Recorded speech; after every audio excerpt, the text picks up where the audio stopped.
Hey guys! What's up?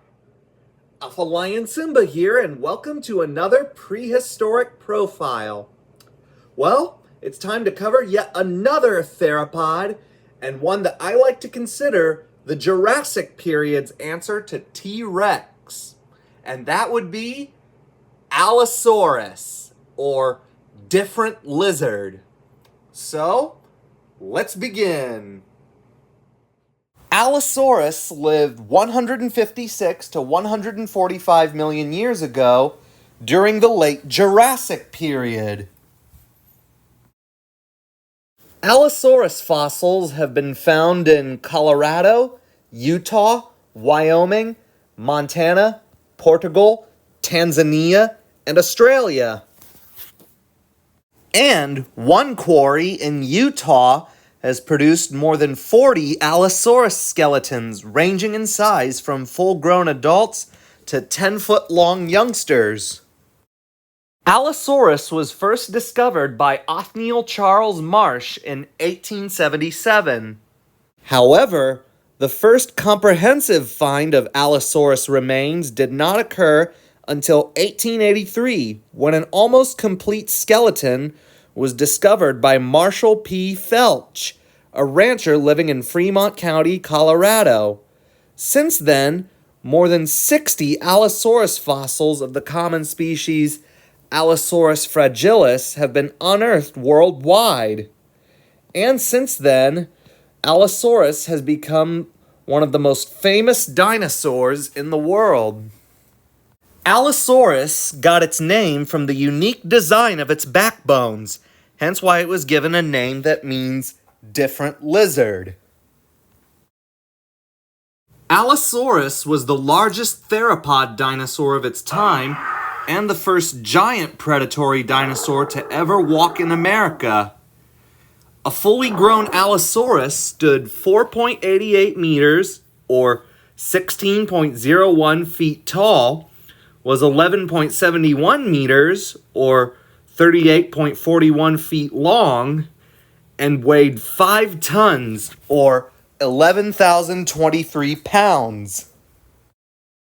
However, the largest Allosaurus ever discovered stood about 16.5 feet tall and measured 45 feet long and weighed up to 6.5 tons, or 13,000 pounds, making it a huge carnivorous dinosaur almost as large as T-Rex. Allosaurus had a skull that measured 3 feet long with a pair of blunt crests just above its eyes in the orbital region, the purpose of which is not yet known. It may have been a mark of rank among the dinosaurs. Allosaurus also had large, powerful jaws lined with over 70 long, sharp, serrated teeth that were 2 to 4 inches long. Movable joints and elastic ligaments in the jaw and skull flex to help the teeth tear and slice through the prey. The flexible jaws stretched widely to allow the creature to swallow large mouthfuls of flesh. These teeth were curved inward, shaped like a V to help secure its prey. Unlike the bone-crushing jaws of T-Rex, Allosaurus's teeth were more built like saws to cut up meat into smaller pieces that can be swallowed. Allosaurus's forelimbs were short but muscular and had 3-fingered tips with a sharply curved claw of 15 to 25 centimeters long and was used for holding its prey. And because these front claws were capable of slicing through flesh, at close quarters, Allosaurus could possibly swipe at its prey and inflict mortal wounds. And despite its bulk, Allosaurus was a fast runner. It could run at speeds as fast as 20 miles per hour, and its immense tail acted as a counterbalance. Recent studies suggest that, unlike the reptiles living today, large meat-eating dinosaurs such as Allosaurus could regulate their body temperature like modern mammals and birds do, but not as effectively, So, if an Allosaurus were to get overheated, in order to continue a hunt, it had to pant to cool off, just like a dog. And of course, being the apex predator of the Jurassic, Allosaurus was a very opportunistic hunter. It either hunted large dinosaurs, such as sauropods or stegosaurs, or even medium-sized creatures, such as Dryosaurus, possibly lying in wait to ambush its prey. When hunting smaller prey like Dryosaurus, even a single Allosaurus, be it adult or juvenile, could rush in on the group, attack, and kill any selected member it could catch. But when hunting larger prey, such as a herd of Diplodocus, that's when it had to work together. Allosaurus often hunted in packs, just like with modern-day wolves and lions, hence why they're sometimes called the lions of the Jurassic.